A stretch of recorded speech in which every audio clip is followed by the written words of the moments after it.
Muy buenas tardes, mi nombre es Verónica Freile.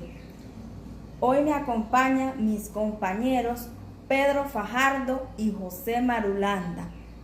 Como grupo nos complace en presentar nuestro trabajo entre discursos y realidades, el largo camino hacia la educación inclusiva, en el cual realizaremos un análisis que atraviesa más de 6 décadas de transformaciones, desafíos, tensiones en torno a la educación inclusiva, tanto en el contexto internacional como en el contexto colombiano.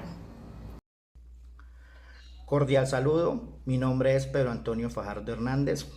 Como lo manifestaba mi compañera Verónica, con ese trabajo, nuestro objetivo no es solo relatar hechos, sino reflexionar con mirada crítica sobre los avances logrados y las barreras persistentes. También reconocemos que la inclusión no solo ha sido un camino recto ni sencillo, sino un proceso lleno de contradicciones, resistencias y nuevas oportunidades.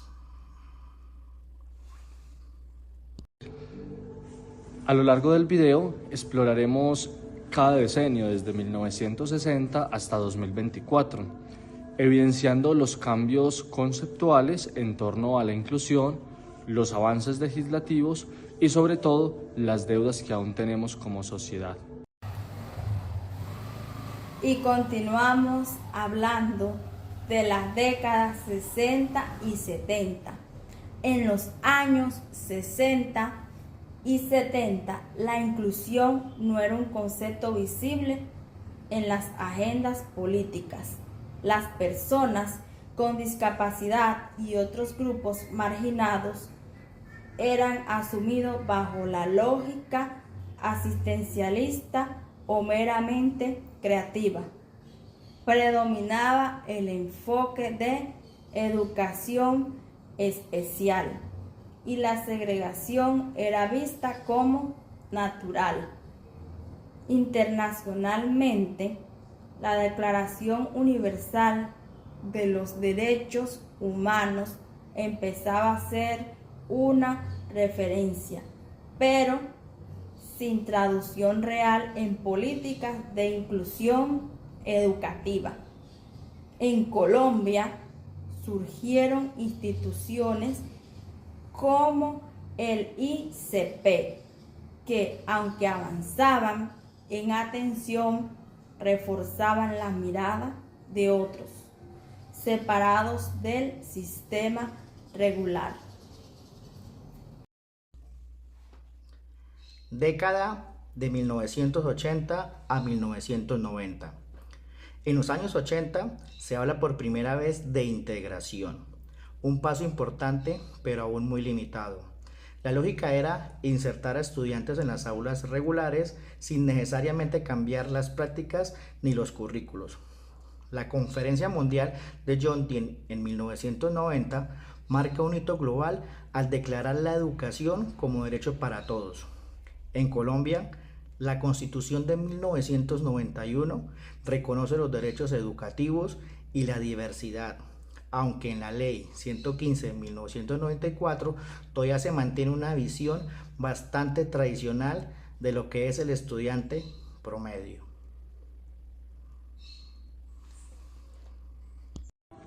Ahora veremos la década 2000-2010. Este periodo representa un punto de inflexión a nivel mundial.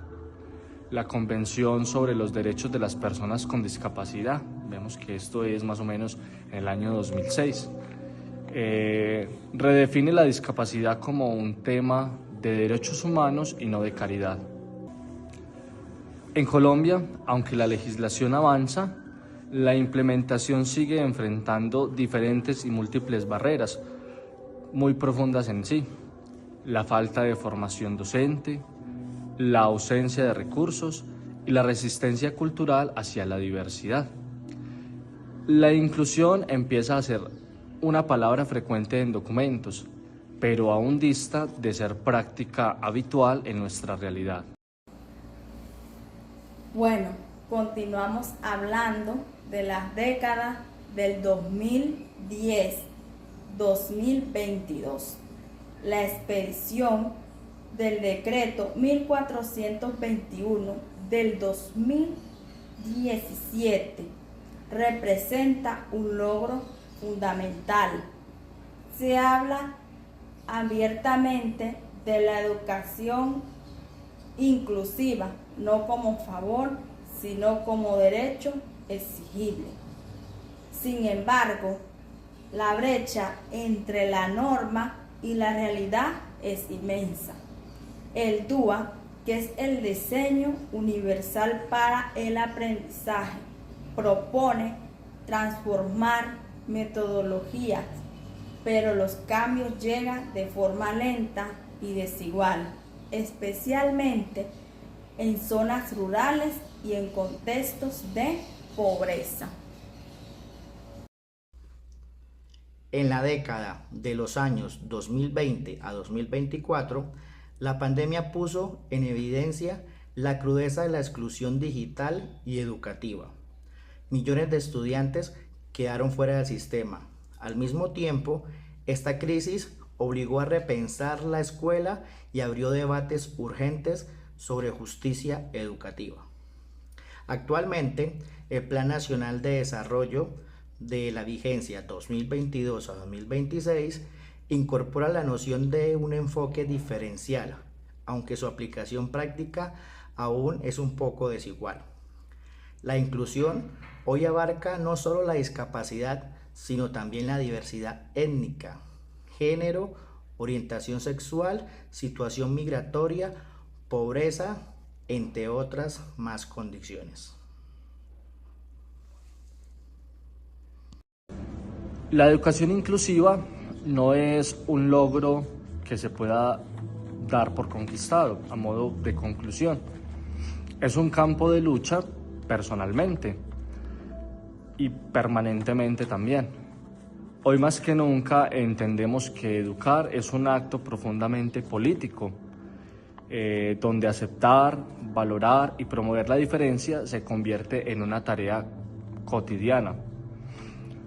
Como futuros educadores tenemos el desafío de construir prácticas vivas de inclusión, no solo discursos bonitos, y eso implica cuestionar lo establecido, incomodarnos y sobre todo comprometemos a un cambio real. Gracias por la atención y por acompañarnos en este recorrido crítico.